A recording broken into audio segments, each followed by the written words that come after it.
If it's fair for one, it's fair for all. But if it's not fair for one, then it's not fair for anybody. So I'm sitting there having these conversations with these girls, and I'm like, hey, just so y'all understand what racism is not being allowed to or being allowed to do something just because of your skin or the type of person that you are. Basically, one of the big problems of our world right now is everyone thinks they have to have an opinion on everything that happens. Even if you didn't know about it until 5 seconds ago. And you have to be confident in your opinion on this thing that you just learned about 5 seconds ago. This incredible increase in information and the realization, oh, wow, I suddenly have access to all of this stuff. What do I do with it? Mm-hmm. It's been 100 years and we're no better at it than we were then. This happens to me all the time. People will say the same thing with the last hurricane. I think I found out because we were teamsing about whether I was like, Google, what is going on? And so when something like that comes up, I'm like, oh, tell me about it. Or like, what happened? I just like the image of Lynne Googling what is going on, and then whatever it returns is the stuff that she feels she needs to know in this moment. Yeah.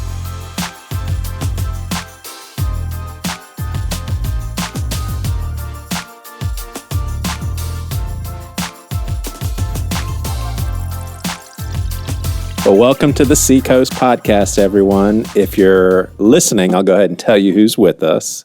It's Tomelex, Jack, Lynn, and myself, Joey. If you're watching and you don't know who we are, how could you not? You know? I mean, if you're a regular listener, they should know by now. They would. Yeah. I want to use this episode to talk through some race stuff. I was thinking an adjective of instead of saying race stuff, but the only thing I come up with is a racy conversation, but that doesn't work. We're not using that adjective at all. Not doing that. Oh, man. Y'all doing decent? Yeah. All right. About this, I tend to maintain a pretty even keel. Yeah. Y'all, I was at a baseball game for William, and we have a dear friend of ours who... probably the first small group at Seacoast that we were in, she and her now ex-husband were in that group with us, and so there's always been a connection. They had their first baby together about the time we had our first. Well, her son from a previous marriage got in a pretty bad accident last year. I think skateboarding, and it was super questionable whether or not he's going to make it. He was in a coma for a super long time, and we're sitting there at the baseball game, and I get a call from her, and so I basically ignore the call because I'm at a baseball game, but I'm like, I don't know why she would be calling, and so I texted her. I said, at a baseball game, everything okay?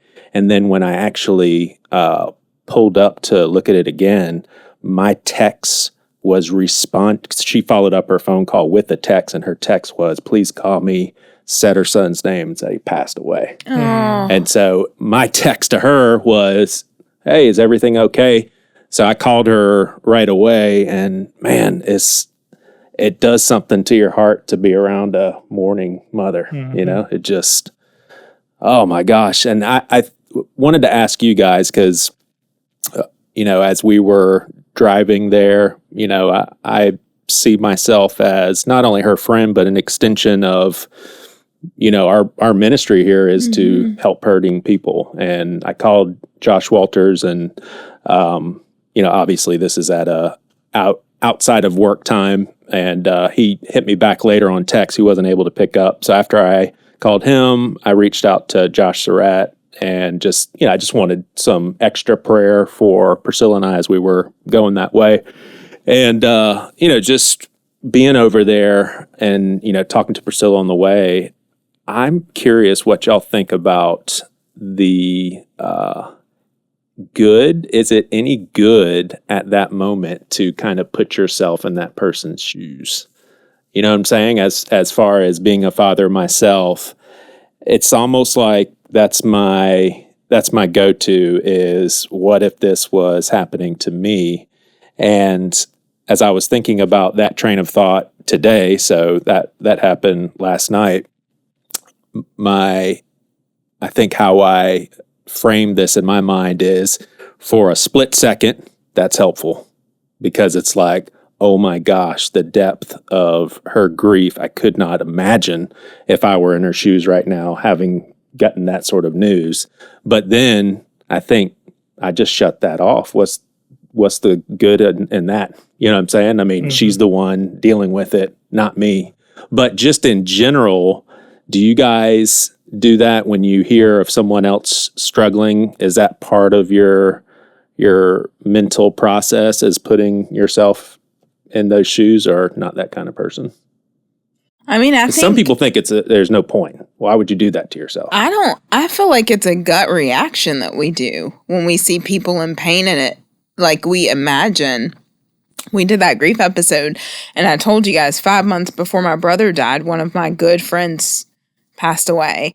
And my initial thought after I was like in shock that he was gone is I was like, out loud, I was like, oh, what is Steph gonna do? His sister, they had the same distance between them as me and my brother. And I knew how close they were. And so I was like, I cannot imagine what Steph is going through. I immediately put myself in her shoes. And so I think that is a natural reaction that we do, because it's I don't know, there's something in humanity that I think we just initially do that. We can't live there, right? But because you don't know unless you're in it. Right. But I don't know. I think it's a natural thing to do. Yeah. I mean, I think, it's like we do it when we either have a connection to the person, or when there's something about that situation that we feel connection to.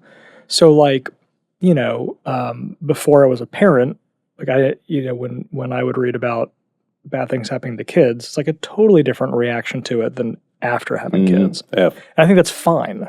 Like, I would never expect, like a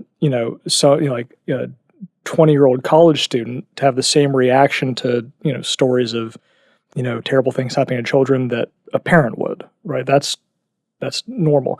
But I think it is helpful to, it's helpful to try and think, wow, boy, what would that be like? Or what would I do in that situation? I think it can be helpful, because especially if it's something like like the stuff happening in Gaza, for example. It's like, gosh, like, what would I do if I was a parent in that situation? Because I think what that can do is that can help, kind of remove that otherness from people whose situations are totally different from ours and who might be very different from us. But I think whether you're doing it to someone that you're really close to, like I had a friend from college who, lost one of his sons last year, and his son's like maybe a couple years older than my oldest. Whether I'm, kind of reacting in that way, right? It's like, oh my gosh, like I can even imagine if that happened to Jack or Luke. Or if I'm doing it to someone whose circumstances are very different from mine and trying to put myself in their position. I think one of the things that it's important to do is just to remember, but I'm not them. Right. And I can only imagine their situation through my own lens. Yeah. Because if you don't remember that, then you just sort of think that, oh, my imagination is the same, is good enough. And I think that's where you can get into trouble. Right. Because it's like, that's where you can really, say things that are rude or insensitive or ignorant. Right. Like I have no clue how she feels, because I've never, I can imagine it, and I can think to myself, oh my gosh, that she is living a nightmare today. But I don't know how that feels, and I don't want to. Yeah. You always say things way better than I do. Like you were saying what I was thinking, but I was over here stuttering. I had a really snide remark, but I'm gonna. There's a new Jack, and I'm not gonna say it. I'll tell you later. Hey, it's interesting that you brought up Gaza. I wasn't going to bring this up, but I was watching a reel of a psychologist on Instagram, and I am curious what y'all think, because I was like, oh my gosh. So the majority of human history, we didn't have the internet, telephones, TV, all of that. He makes a case for, because I've heard some people they feel guilty about not keeping up with the news, not keeping up with the wars and stuff, because it's like the least I can do is be informed on Team Humanity on the other side of the ocean and what they're going through, and pray and mourn and that sort of thing. This guy proposes that we're not scientifically wired up to know all the bad stuff in the world. Like, if you look at the vast majority of human history, you had your own little village. You didn't know stuff that was going on across the ocean. But I just thought that was super. I mean, we can't help it now. We have that information. But what do y'all think about that? Like, is hearing that, do you think, gosh, maybe there is some healthiness in shutting out the bad stuff that we can't do anything about? Like, we can't do, unless we go over there, we can't do anything about it other than pray. I mean, that's how I live my life. I don't watch the news. It's depressing. Yeah. Same. So when the last hurricane was coming, I had no idea. Facebook told me. Yeah. I find myself to be in a much better place mentally the less I know. Yeah. And if it's not something like, I am not going to do anything that's going to affect the thousands and thousands away. So why would I concentrate my energy on hearing about it when there's so much stuff going on in my own city that I can't control and I can't affect? Yeah. Like, I don't need to turn on the news to see people dying. I can walk outside and see people dying. I don't need to turn on the news to hear about hungry people, because there's people outside the steps of the church that are hungry. Yeah. Yeah. So I control what I can control, and I know that sounds cruel, but that's what I do. I try and control what I can control, and I try and help where I can help. And I can just pray for the rest of it. Yeah. Yeah. I mean, of course I'm tracking with you because I brought it up, but imagine if someone said, "Oh man, you see what happened the other day in such and such country, isn't that awful?" I mean, if you were to say, "Oh man, I don't pay attention to all that stuff," obviously you wouldn't say it that way, but that's kind of what you just said in a nicer way. That also kind of sounds insensitive a little bit. Like, if something bad were to happen and someone brings it up, "Man, isn't that awful in the news?" You're like, I think I heard about it. I don't pay any attention to that. I can't affect that. But that's not how the conversation would go. Yeah. You would say, "Oh, there's a tsunami in Indonesia," and I'd be like, "Oh man, it's terrible." Yeah. It's not going to be like, "I don't care, Right. and nothing I can do about it." Yeah. Yeah. Yeah. But Yeah, you just ask. This happens to me all the time. People will say, same thing with the last hurricane. I think I found out because we were teamsing about Yeah. whether Yeah, right. hey, the office I was like, Google, what is going on?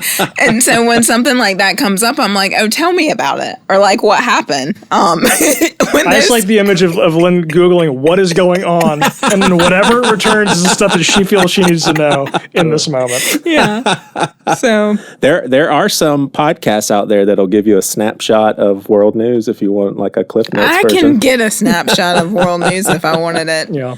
The important things will land in front of me. And same thing with prayer. I think that we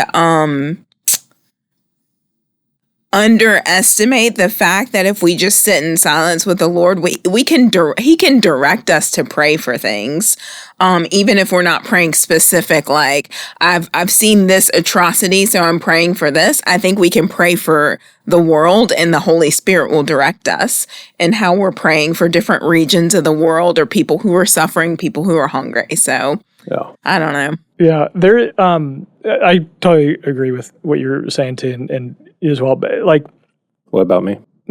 rarely. New Jack. But there, It's going away. Yeah, the new Jack is gone. Jack's like, nah. He was here for 6 minutes. yeah, no, just like the real Jack, he'll stay up, stay for 5 minutes, and then get uncomfortable and leave. I remember having a conversation once with this person I was working with, and she somehow got into like the concept of evolution or whatever, and she was talking about like how she was real uncomfortable to discover that like her auto mechanic didn't believe in evolution, and my thing was like, but like, who cares? Like, why does he need?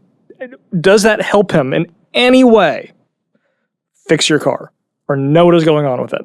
And it's like this idea that, we should all be informed. It's like, listen, I can only know so many things.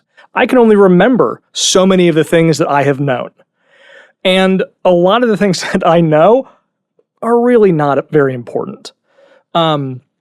So I read a book earlier this year it was a history of World War I. And there's this really interesting thing that the author talked about, where it's like, the kind of the advent of wartime propaganda. He says one of the reasons it was so hard for World War I to end is because all of the major players cast the war in this: we're fighting to save civilization, the enemy is evil. When you do that, how do you then explain to your people, oh, now we have to negotiate with them to end this war? So you're negotiating with the devil? But they've done all these and so the Allies were kind of in the, Axis, or not Axis, ISIS? Shoot, I can't remember, not ISIS. Both groups of powers were in this position where they weren't quite sure how to end the war. And so, why did that propaganda start? And the other talks about, so what you have the Industrial Revolution in the late 1800s. Suddenly, all of these people know how to read because so many more jobs require being able to read. And so all these, there's this incredible increase in education. And that's kind of the advent of newspapers was a part of that. And they increased as education increased. So for the first time in the beginning of the 20th century, you have way more people in the Western world who can read, who suddenly are aware of all of these things that they weren't aware of before because the world seems smaller, and because of the way that newspapers talk about these things, they all seem important.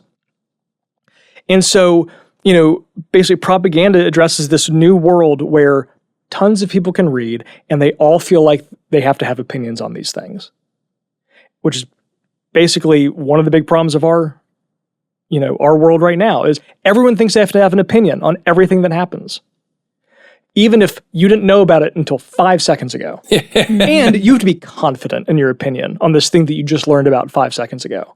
And that all goes back to, kind of this incredible increase in information and the realization, oh, wow, I suddenly have access to all of this stuff. What do I do with it? It's been 100 years and we're no better at it than we were then. It's still an enormous problem. And I think, the solution, honestly, is just, it's okay not to know things. It's okay not to know things. It's okay not to pay attention to everything. And it's okay not to have opinions on lots of things. Right? It's okay to say, I really don't have an opinion on that. I didn't know about that. But of course, you feel stupid to say, oh, I didn't know that was a thing. I don't really have an opinion on that. Yeah. And just kind of being okay with, actually, there's no reason to feel dumb about that. It's fine not to know things. I don't know, just, it's I would much rather, it's like this thing happened to, faraway place. It's good to feel, kind of the sympathy and the empathy and kind of let our hearts be broken for those things. It was do you know what's happening in your community? Do you know it? I would say it's more important to be aware of the challenges in your zip code than it is the challenges across going back to what T said, because we can do something. And it's not because those things don't matter, but it's because I can't do anything about an enormous number of things. Yeah. I can't do anything about a lot of things. I was thinking about, I had this, order this package from Amazon. The guy the mailman from our neighborhood put it in the wrong lockbox. I can't get to it. And it's not the first time this sort of thing has happened. And I was going online, and it's the idea of making complaint to the post office feels like the most pointless thing I can imagine. I can't even make the postal service in my neighborhood better. And so what am I going to do? But now, that's not to say it's so I shouldn't care. Well, no, but boy, maybe I should really start to try to care more about the things I can change that are, in my backyard. Yeah.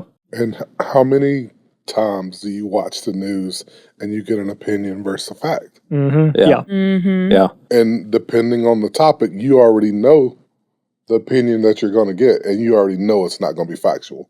So just like he said, if we ain't got so many brain cells, why waste it on opinion? Yeah, and I think about when I found out, how long ago was Sandy Hook? Do y'all know? It was 10, 15 years ago? Sandy Hook I think it was 2012 or 13. Okay. Because I think it was 2012, December, because I think we had just found out that Laura was pregnant. And so that was the first, that was the first actual story that for me was a little bit oh gosh, Laura's pregnant, we're expecting her first. And I started to think about it in a different way. Yeah, I remember that was one of the most grieved I ever was for a group of people that I did not know because of the same child connection. I mean, because Waylon was a baby at the time. A couple of weeks later, if even that long, I moved on with my life. Yeah. And some people will be like, that's how society works. And they say it in a surfacey way. It's a big news story. We're all sad. Then we just move right along. But part of that, I'm thinking, we're not wired up to carry. I mean, imagine if we carried heavy, grievous burdens with everything we hear. Yeah. What kind of life is that? We can't. We're not wired up for that. Yeah. You want to get into some race stuff? All right. I rolled my eyes when I read your message. Did you really? Yeah, I was like, I almost replied to be like, Joey, I'm sick of talking about race things, but we don't talk about it a lot. Right. We don't ever. I didn't say ever. It will be the first time in 2025. It will not. You mean Abby? He wasn't here. I know, but it was on his agenda. Yeah, gotcha. It is an agenda. He Joey. just forgot and then asked us to record it without him. Right. Well, He did. That's exactly what happened. Well, part of it is T texted me something and said, we need to talk about this on the podcast. And I was like, yes, that's gold. Like, that's super interesting. Do you recall that? What happened with your daughter? I do recall. So, but before we do that, I am curious, that conversation that you recalled, it was you, Abby, and Tomelex, and I did forget that we were going to end on that, and I had to leave. But I've been thinking, because I listened to it after it was recorded, and Abby, basically I wanted you guys as people of color to talk about your experience at this church and, as who you are and all of that. And Abby, her answer, I was like, oh my gosh, she basically said, it's a tough one for me to answer because she feels like she grew up in the same culture as everybody who's white and has never even thought of herself as different. And so I don't think it's an offensive mistake on my part, but I did think, I just threw 3 people into a conversation and assumed you guys all had something to say about it. And that was not a good assumption. Yeah. That was super eye-opening for me because she didn't have anything really to say because that's not her experience. It was good though, because that was eye-opening for us too. I mean, we learned in real time. Yeah. So we were like, oh, Really? yeah, it was good. And I think that's helpful because we all have perceptions and stereotypes. We all have assumptions that we're making. And so the more we're talking about it, we're all learning where our own blind spots are. Yeah. Yeah.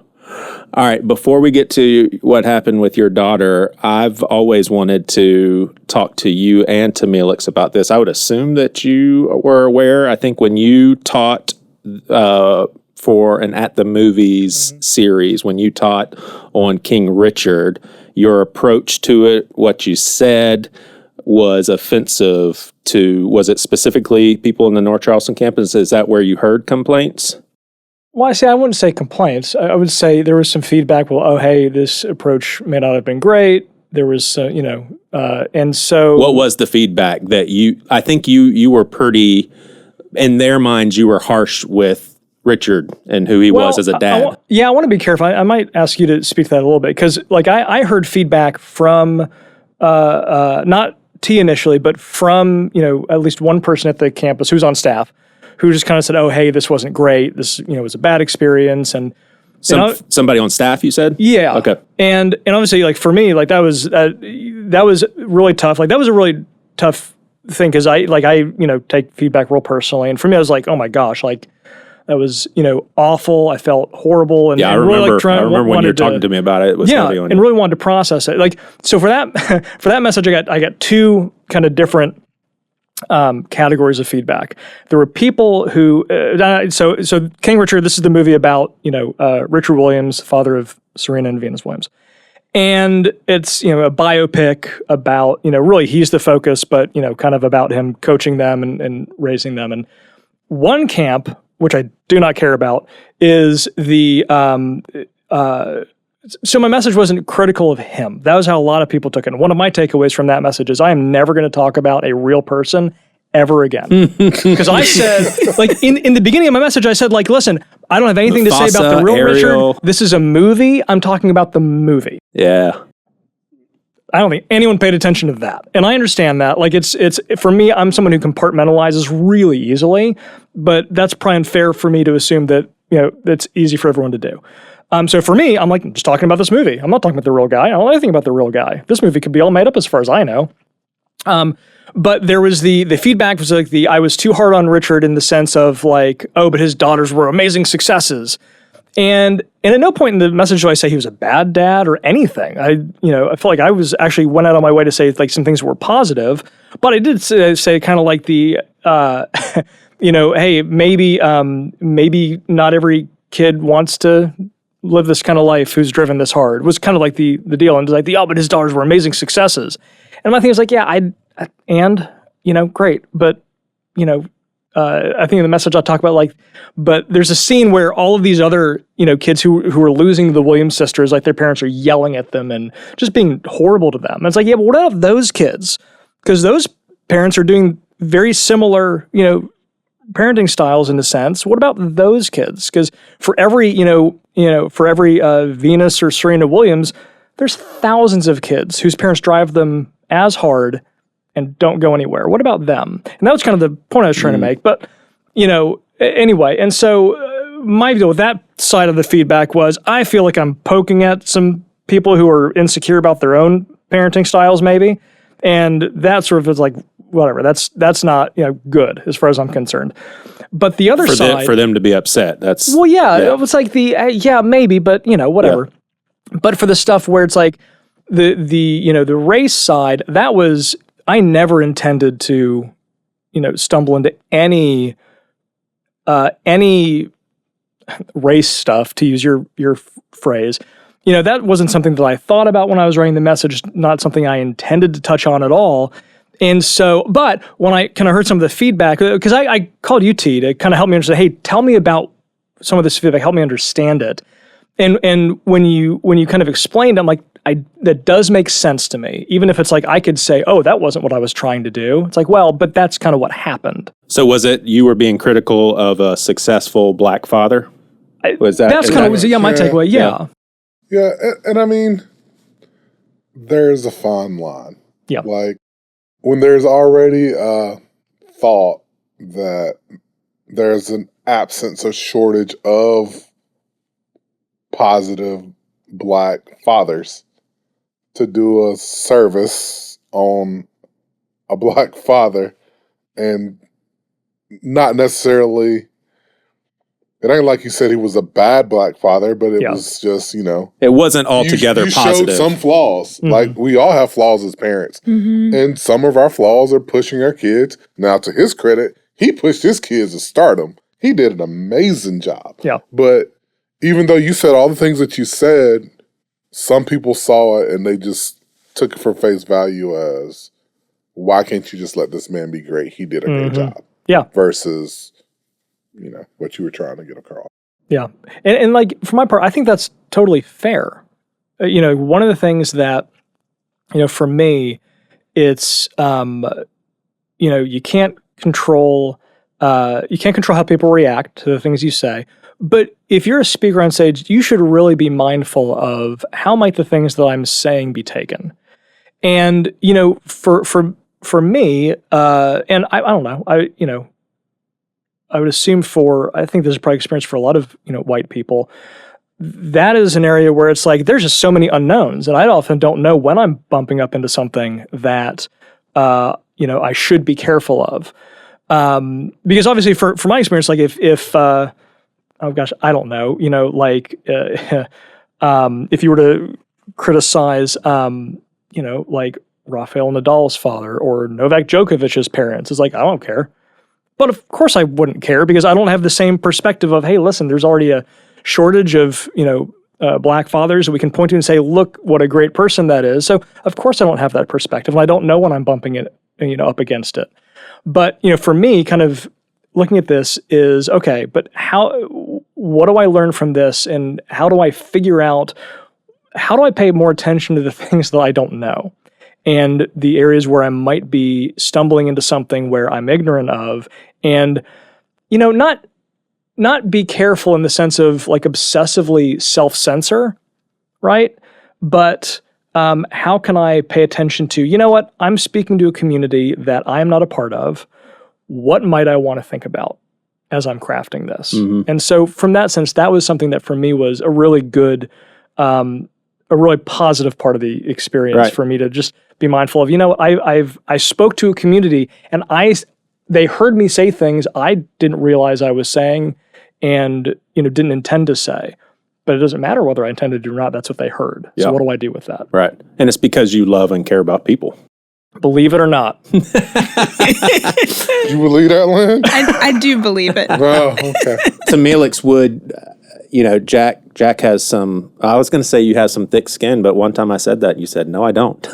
Like, would you tell him as a friend, hey, you probably should have adjusted, or, how he said things or his approach? Like, what was that conversing like when you reached out for your feedback? Yeah, like I'm gonna shoot you straight regardless. Yeah. Because if I don't tell you, you're never gonna know. Right. Mm-hmm. If Lynn don't tell you, you're never gonna know. So yeah. Yeah. So you thought that he should have reframed it and avoided anything that would come across negative? Honestly, it didn't come across like that to me. But then again, I get the message notes. Yeah, right. I understand the thought process, and most importantly, I know it's hard. Yeah.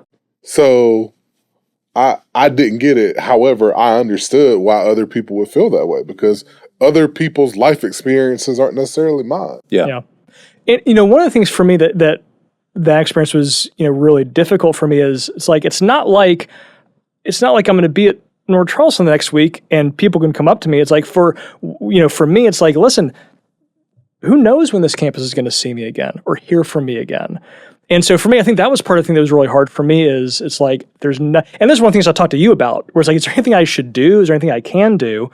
And that's one of the things that's, really hard, because it's like, if I say something stupid, and I do a lot at home or in the office, I can just say, hey, like I remember a couple of years ago, I was in a meeting and made a joke about one of my team members and just felt awful about it. And I went to him afterwards and say, hey man, I'm sorry about this. And he was able to say, oh, that was hilarious. Don't apologize. But I wanted to make sure that we were cool. Mm-hmm. And it's like when it's a service and I'm on a stage and I'm talking to people in the room and then people on camera that I never see, it's like you can't really do that in the same way. And so when there's that sense of, oh shoot, I think I might have screwed up here, it's like and there's no way to deal with it like I would someone in the room. Yeah. That's a crazy experience that I've had personally, to deeply offend someone, and I'm not even talking anything racial, and having no clue and being confronted and just being completely blindsided because I had no idea what my words meant to another person. Just absolutely clueless. That's a strange experience. It just comes from nowhere. So tell us about a little situation that you texted me about. I think it's very interesting. So I have a biracial daughter who plays sports. So she was with a team, and she made a statement.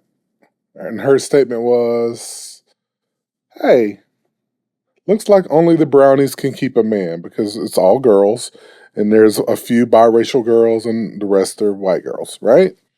They're going about the night. Everybody's laughing when she says it. It's great. And then one of the little white girls says, man, I wish I was one of the brownies. And the world went stupid. Everybody was mad at her. They thought that she was out of line, that she was a race. Like, it just went dumb. And my daughter is like, no. Like, I said this. I'm sorry. I didn't mean to cause all these problems. And they're like, no, it's cool.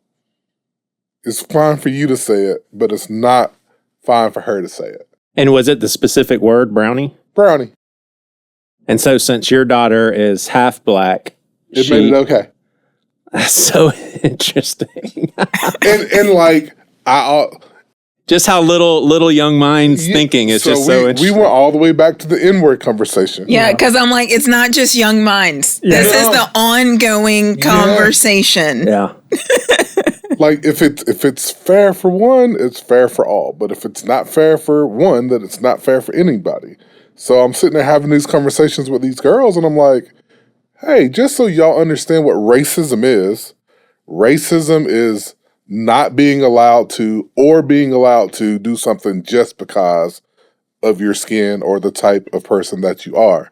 So either everyone can say it or no one can say it, because if you don't allow a certain group of people to say something, you in fact are being racist.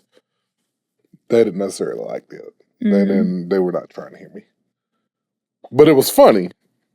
Like all of the white girls were, all right, cool. Like, I get it. Obviously my daughter was like, yeah, but the one of the two biracial girls was just like, and then the other one just kind of,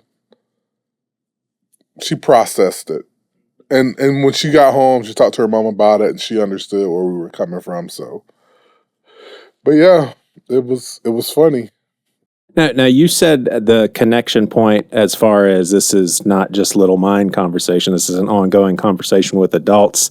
Like you could see that same scenario playing out the same way with adults, because that to me, 100%. Not I can see it. I have seen it. Yes. Yes. for a biracial adult to say something and it not cause offense. Yeah, because, and this is another like, maybe it's like racial, cultural, when dealing with a biracial person, like most of the time they're considered a person of color, even though they're biracial, right? Yep. And so they are lumped into, like, if you're biracial, you're black and white, you're lumped into black. Even though you still have that tension of you're not black, you're not white. There's my cousins deal with that. Like they're not black, they're not white, but they're lumped into black. And so, yeah, that is, yeah. I don't have words, but it's just like that is always the conversation, whether it's biracial or whether it's on one side, and it's the same thing. Especially if you're in a group of people and you're joking and one person says it and they have permission to say it, and then yeah. And my thing is, that's one of the most innocent things you're going to hear. Mm-hmm. Mm-hmm. Yeah. Like, I get it. But what do you mean by that? From your daughter and from the white girls? That's one of the most innocent things? Yeah. I mean, when we're talking races and brownies is... I mean, so I on the outside looking in, that wording sounds offensive. If I'm not going to say, my friend Tomelex, he's a brownie. True. That doesn't sound good. True. But if you made that comment in this context... because we're all friends. Yeah. Do you think that would be offensive? I mean, and that's the getter. Gotcha. They're all friends. Gotcha. Right. Okay. And when the person who is saying it is self-identifying as brownie and throws it out there, that changes the conversation. Correct. Like if you just walked up on a group of brown people and you were like, "Hey, brownies," that would be wild. But yeah, if we were just sitting around and right. Because if I'm sitting here like, "Oh look, there's Lynn, my favorite brownie," I have given you the okay to say, "Lynn, you're my favorite brownie" in front of me. If she don't respond, now if she responds and says, "Nah, we ain't going there," then that's got to be dead. But then again, it's dead to me and it's dead to you. At no point am I ever going to be able to say something to Lynn and Lynn be like, oh, okay. And then you say something to Lynn and she be like, I'm going to slap the taste out your mouth. Yeah. It's funny, when I think of brownie, I think of pre-Girl Scouts. They call them brownies. Mm-hmm. Yeah. Oh, I remember that. That's what I think of. Have you? I was going to say, I remember, so when I was... Jack, will you teach on this next time, like this concept? Hey, I got a book you can teach off of. I'll let you borrow it. You want to read it? Imagine how petrified the three of us would be if Jack got up on stage next time and said, "Hey guys," we'd be like, "What are you doing?" It would be the last time he was on stage. I would not be petrified. I would have the biggest bag of popcorn and be in Mount Pleasant. I would ask the host. In Mount Pleasant on Sunday. For our listeners, if you missed it off the top, Tomelex in preparation for this episode, I reckon, brought a children's book called Anti-Racist Baby. So that's what we're referring to. Oh, man. What were you going to say, No, Jack? I was just say I remember when I was a junior in college, it's kind of like on the dorm, bunch of the guys hanging out and joking around, and the one of our black friends on the dorm, like, he made a joke, and we all just kind of stopped for a second, and he starts laughing. He said, "I feel so bad for you white guys. You must be scared all the time." We're like, yes, we are. Have y'all seen it? I've seen it done multiple times, but it's really funny that, how skits kind of take off on Instagram and everybody kind of mimics each other.